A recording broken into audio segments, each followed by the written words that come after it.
will last forever. Together forever. This will last forever. Joined together when God is joined together.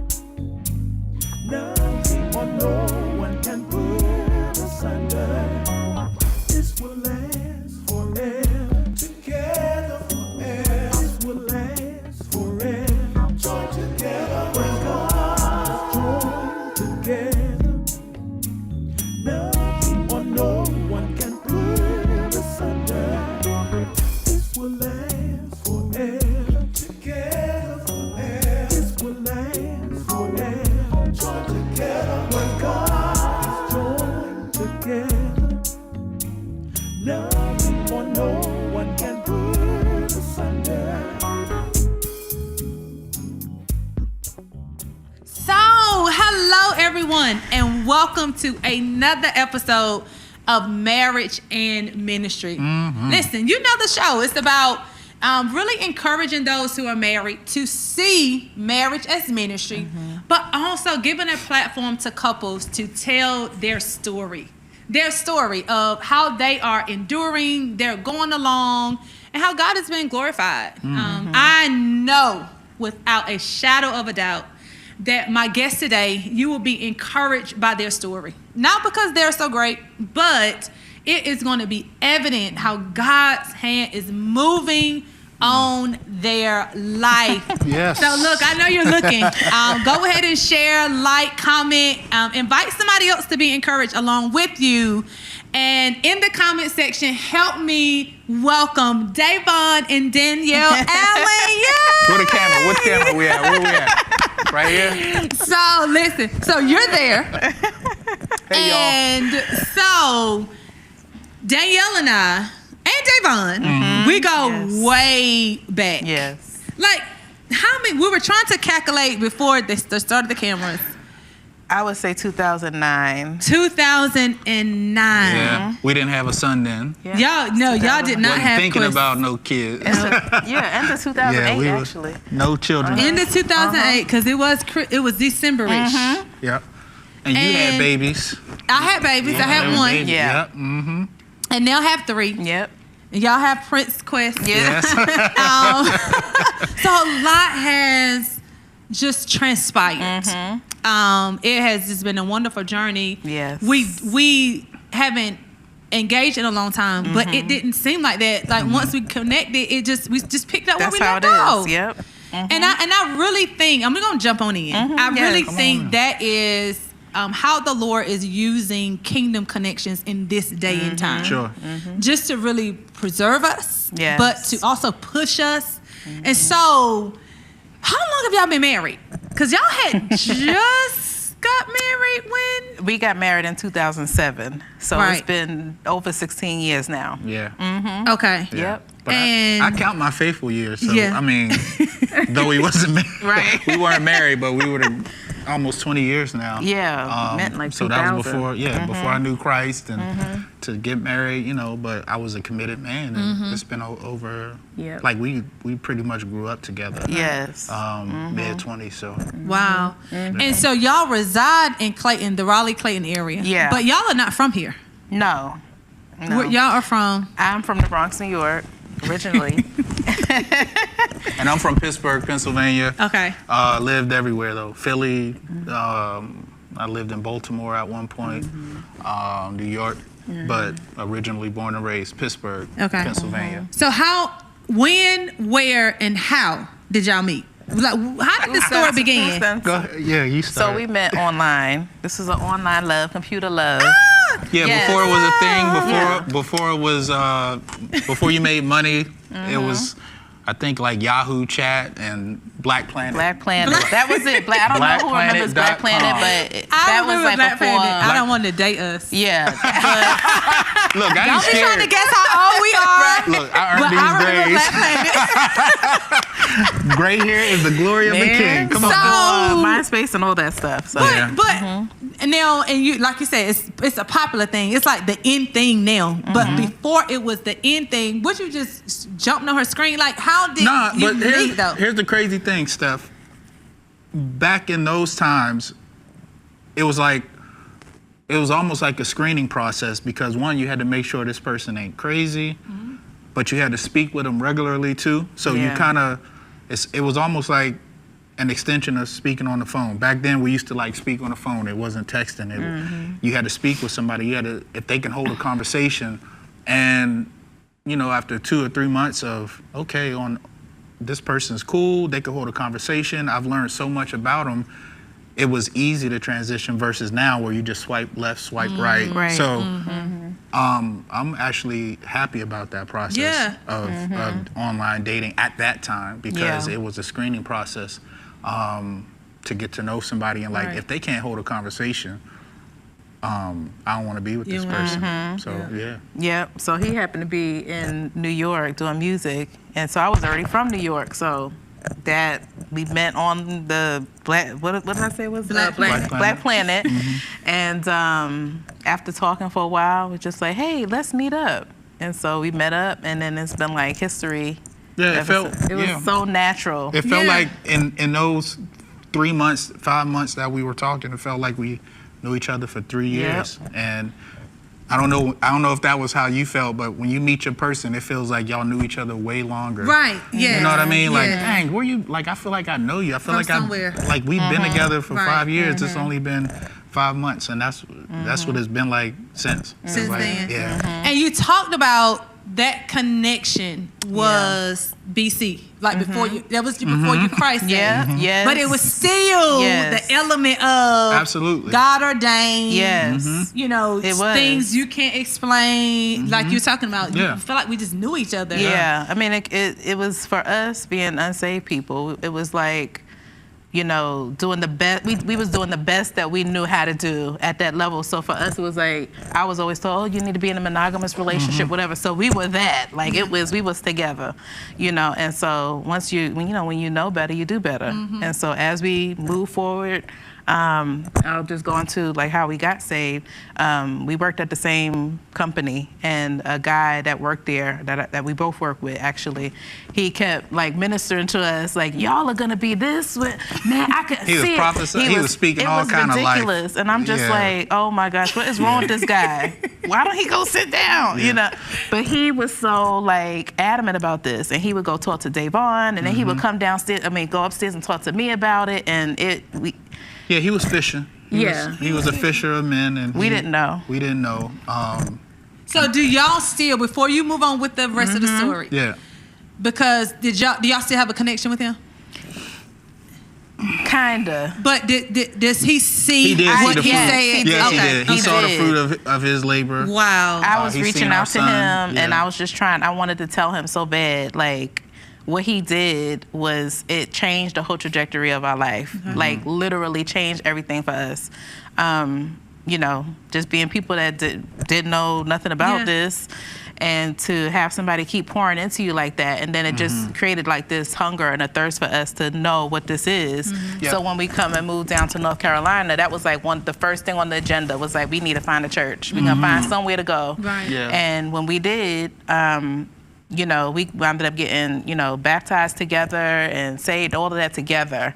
And it was just a beautiful thing, you know. And then fast forward to now, it's just like, what in the world is girl, you know, and guy from the projects, like, you don't Straight know out nothing the hood. about nothing. Straight out the and, hood, you know, you just, it's crazy to me. I still be like, what in the world? How'd I get here? So I want to pause here. If you are listening, which I know you are, and I know you're like, already you're tuned in.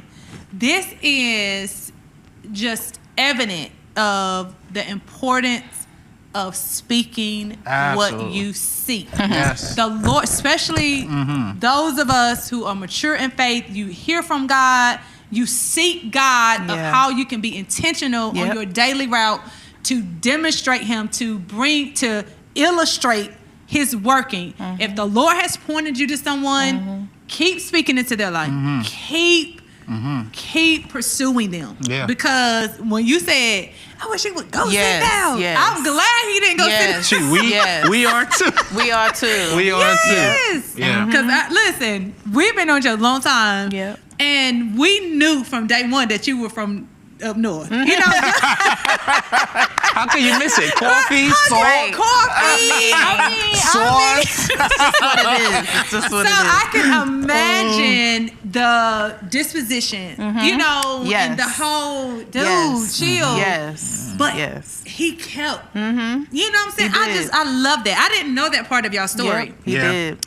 He He kept put my going. first Bible and everything, had my name engraved and everything. Just, Wow. I mean, amazing. Wow. Yeah, and specifically from a man's perspective, like to whoever is listening, like as you minister men to men, just consistency. Yeah. Consistency, showing up when you say you're going to show up, being a man of your word, and actually like being yourself. Yeah. That's how Look you into that camera and say that. Yeah, men, if you're trying to win souls and you are, you see somebody that God is highlighting to you, please, like, be yourself. You don't have to, you know, if you feel like this person from the hood, you don't have to be extra hood. Yeah. If you're from the Please. suburbs, don't be extra suburb. If you country, be country. Long story short, be yourself as you minister to people, because that consistency and your love in Jesus is what's going to win them over. Wow. So I don't know. We tend, especially like believers, we tend to think we got to have like performance-based ministry. Like, be yourself. That's what's going to win people over. You know, the consistency and the genuineness of who you are is Right. going to win people over. And that's who Alan was for me. Like, Yes. Alan, the guy who saved us. It was like His first name was his Alan. name was Alan. Yes. Your last name Alan. Alan. Yeah, Yeah. and then his last name is Jermaine, and Which we is your named our grandmother's. quest.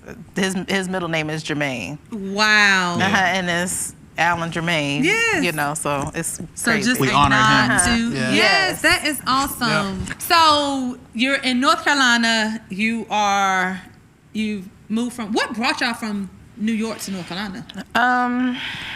Gosh, what was that? Probably about 23, and I just was really just a little bit tired of the hustle and bustle. Wow. And him and I were on the train, and standing That's the up like subway this, for the people who subway, don't know. and Yeah. it's just like we riding to work, and I just bust out crying. And I'm just like, I can't take it no more. I can't do this no more. I'm done. Like, I can't do this no more. Like, I can't. And he's like, what's wrong with you? I was just like, I can't. And so, we then start like exploring other places. And trying to find. So first we were trying to move to Virginia. That didn't work out. It was all kind of blockages there. And then, my godmother was like, oh, they have, at the time I was thinking about veterinarian school. And he was like, she was like, yeah, they have a whole bunch of schools there. Maybe you can go there. So we started looking there. My dad also was looking in North Carolina. And Dayvon was like, well, let's just go look. And I was like, I'm not moving to North Carolina. Well, God had different I plans. saw a job. So I applied for the job, and the guy was like, yeah, come on down. Would love to meet you. So we booked a 3-day trip down here. And in those 3 days, I got the job. Something about them 3 days. I got the job. We bought a new car, and we signed a lease. In 3 days. In 3 days. So things that we were trying to do, I'm a bullet point talker. Yeah. So the city life was ridiculous. It was stressful. It was something that we didn't want. There's no peace there. We're looking for places. We wanted to move to Virginia, and literally like doors were, and which is part of my story, is when God says no, it's just as important as his yes.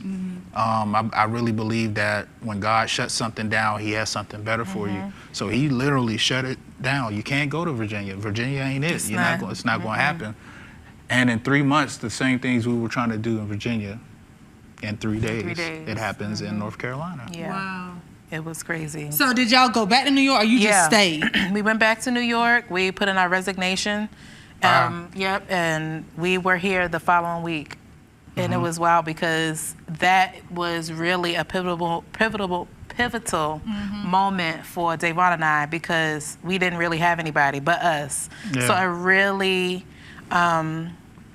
Forces you, fused us together. Yeah. Right. Excuse me. Because it was just us, and we really just created such a supernatural bond. We didn't know that was happening, and we didn't know that was all God's design, but we didn't have different things in our ear, Right. whoever, friend, nobody. It Friends, was just family, really yeah. us, and we had to figure it out. And that was just the beautiful part about it, just figuring it out together. And like I said, I told you we got saved together. I think that's the year after we got saved, and then got married the following year. So, I mean. So the 3-day process, like the Lord just expediting his move. Yes. That was indication number 1. He was planning on North Carolina. What was indication number 2? Like, yes, this is where we need to be.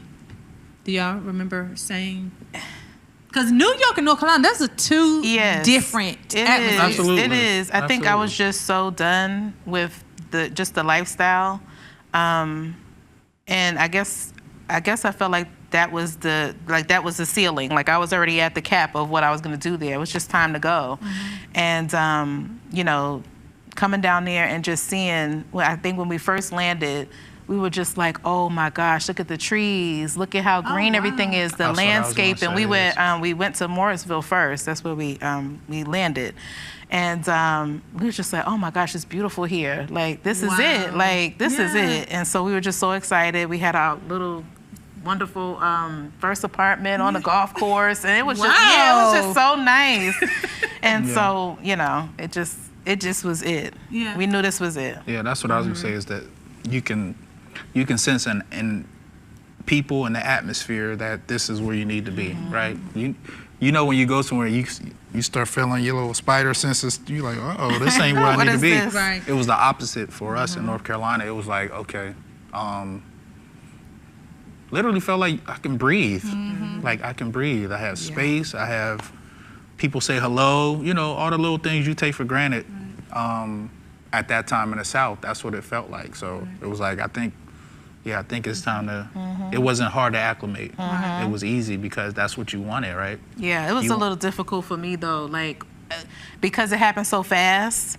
1 minute we were in New York, and the next minute, like the next week, we were moved already. And so my mother helped move me down, with my other girlfriend helped move also. But then the day that they was pulling out, it was just, that's when it hit me. And she's like, well, bye, I'll see you. And I'm just like, oh my gosh, where are you going? What's happening? This is too much. You know what? That's crazy. I didn't know that part. Yeah, I did. Yes. Because I left at 18. I was gone. Like, right after high school, I was playing basketball.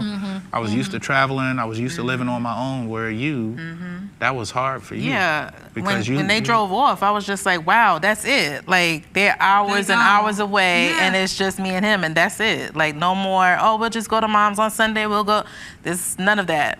And so it really just made us grow up, you know. And then when I'm learning something, Steph. and also the other piece about it that was really significant for me was when I got here, it was very important for me to, like, it was almost like a baptism for my own self. It was like I wanted to die to the old person, because I was not the most nicest person. I mean, just living in New York, just kind of, you can't just be sitting on the train looking like, hi, like, you know, you have to, you build up a little bit of, you know what I'm saying? And so, tough skin. And so I kind of wanted to have a whole nother different life. I'm like, nobody knows me here. I want to be better. Wow. And that was what it was. And I literally I cut all my hair off when I first I did a lot of things that was natural just, and everything. You did. And just because I just wanted to be somebody. I was like, I know I'm somebody else. I don't know what that is, but we're going to find out. Right. And,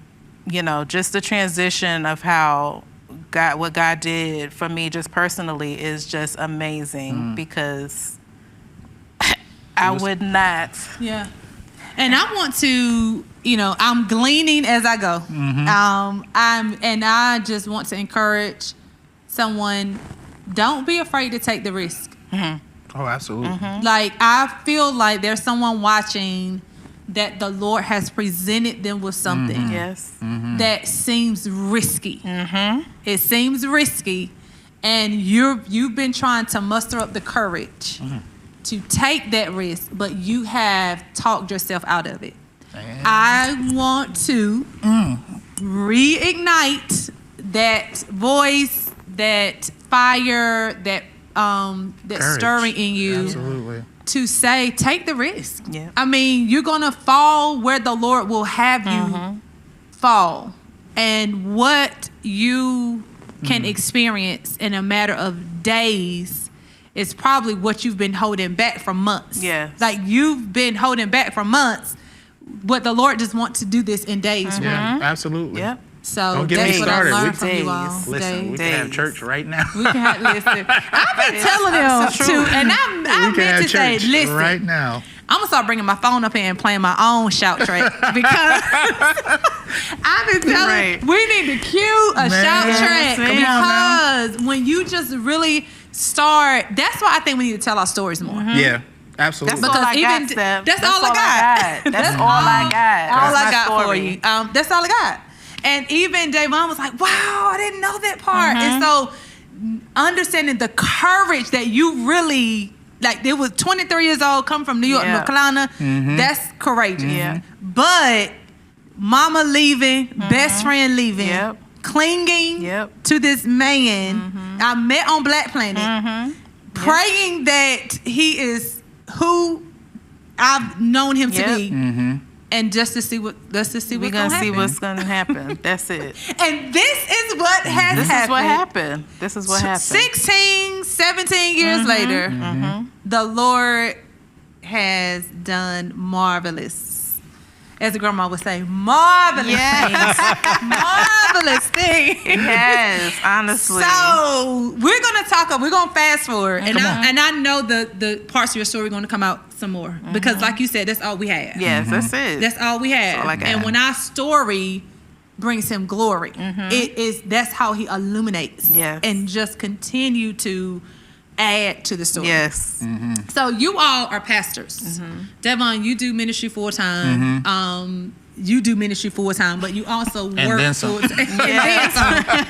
And then some. And you also work in corporate America, in the pharmaceutical. Yes. Full time. Yes, I do. Did you? I know you had a hunger for God on the train. You knew there was more. You wanted more. But did you see this though? No, I scratch my head still now, just thinking about what the other way would have looked like, because it really is a supernatural thing, honestly, what he did, and just putting us two together and really just changing the whole path of our lineage. It's just completely changed now. Wow. For the better. You know, we're raising a young man up in the Lord, and to believe the standards and statutes of God. That's what we're doing. But obviously we weren't raised that way. We had great households. I'm not saying that, but we weren't raised that way. And so we definitely have made some different some changes.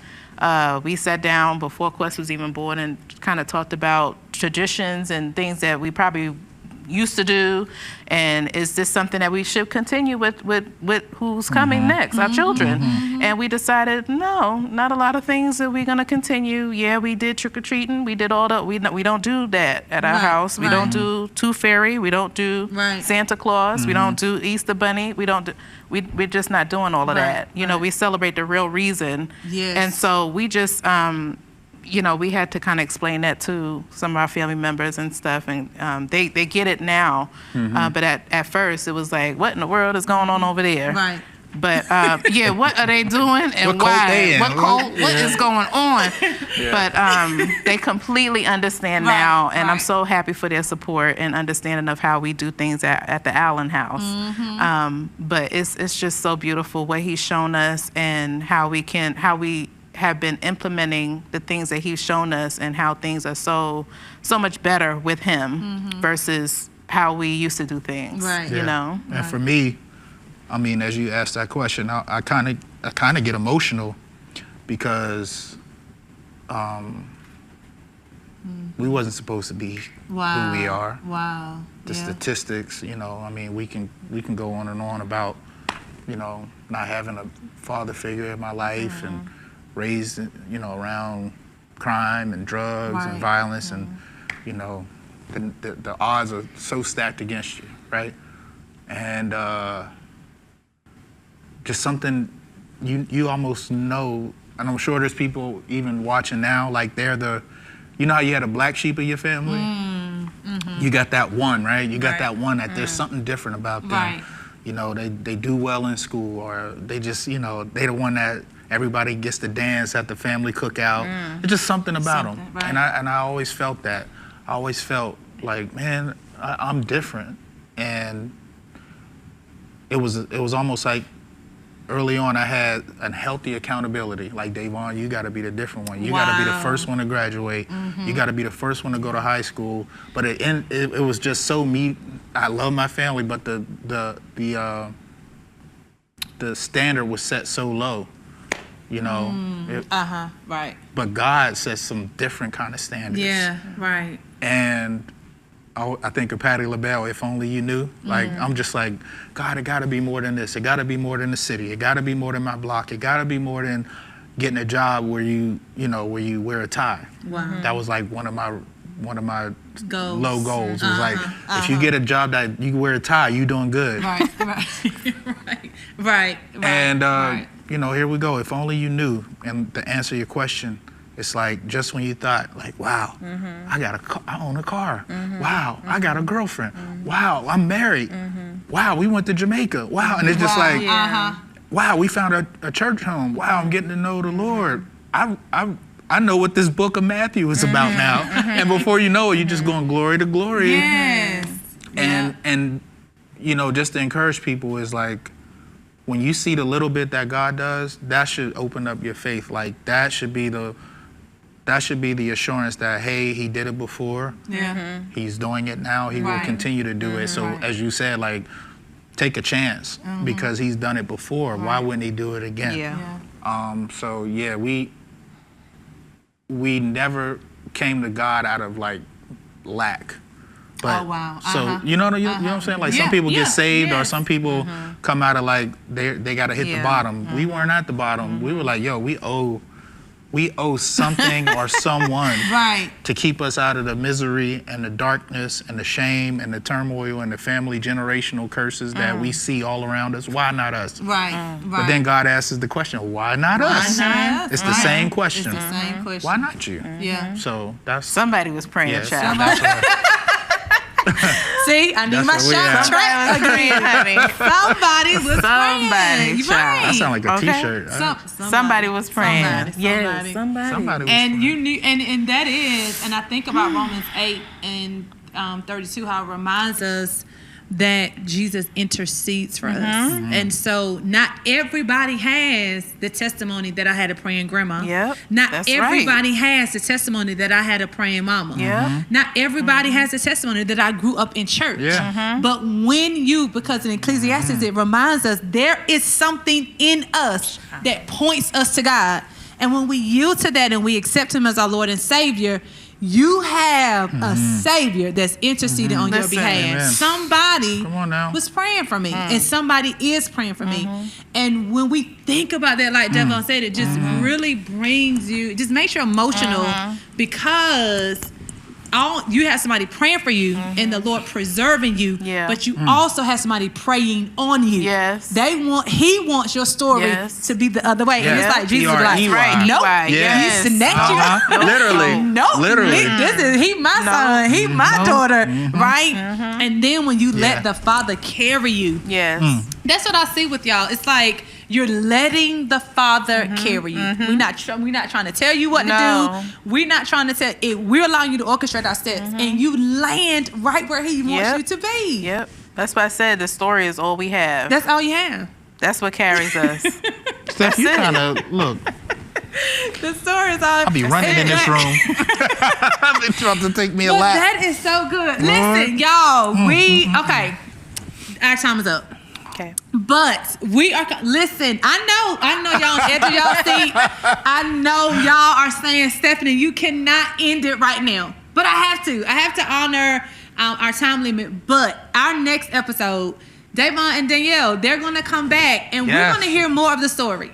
And we are going to see and hear what God is doing because the Lord just birthed something in the atmosphere through them that I know. So next episode, so we come on first and third Fridays. The next episode, grab your boo, grab your best friend, share it, because what the Lord has birthed through them, it is going to be valuable for you who listening. For you who are listening, the ministry that they are going forth with, it's a game changer. It's a game changer. And so I'm excited to hear more about that and how we here on Marriage and Ministry and as your sister in Christ can just really surround and support you in what God is doing. So like, share, comment, listen to the replay and come back to our next episode because they're going to still be with us.